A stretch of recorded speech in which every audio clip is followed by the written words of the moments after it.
क्या आपने बयाजीद के बारे में सुना है? बयाजीद एक महान सूफी थे जो 1200 साल पहले पर्शिया में रहते थे। सुनिए उनके जीवन की एक अद्भुत कहानी। सूफी फकीर बयाजीद के बारे में कहा जाता है कि वह बेहद खुश व्यक्ति था, लगभग परमानंद में डूबा हुआ। किसी ने उसे कभी दुखी नहीं देखा था, किसी ने उसे उदास नहीं देखा था, किसी ने उसे कभी शिकायत करते बड़बड़ाते हुए नहीं देखा था। जो कुछ भी था वो खुश था। कभी कभी खाना नहीं मिलता था लेकिन वो खुश रहता था। कभी कभी वो कई दिनों तक बिना भोजन के रह लेता था लेकिन वो खुश था। कभी कभी कपड़े नहीं होते थे लेकिन वो खुश रहता था। कभी कभी उसे आसमान के नीचे सोना पड़ता था लेकिन वो खुश था। उनकी खुशी बरकरार रही।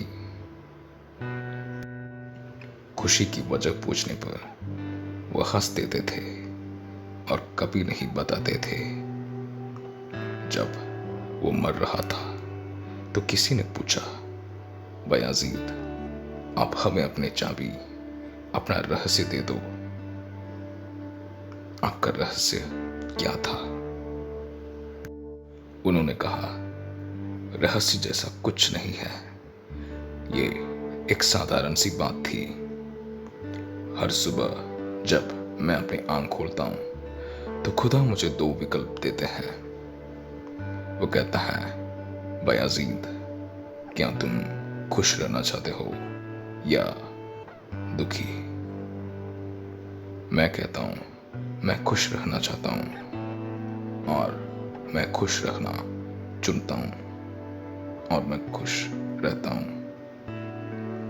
ये एक सरल विकल्प है, इसमें कोई रहस्य नहीं है।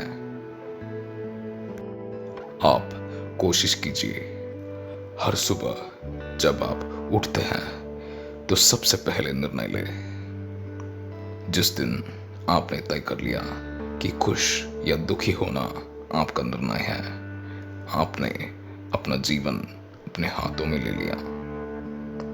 आप मालिक बन गए।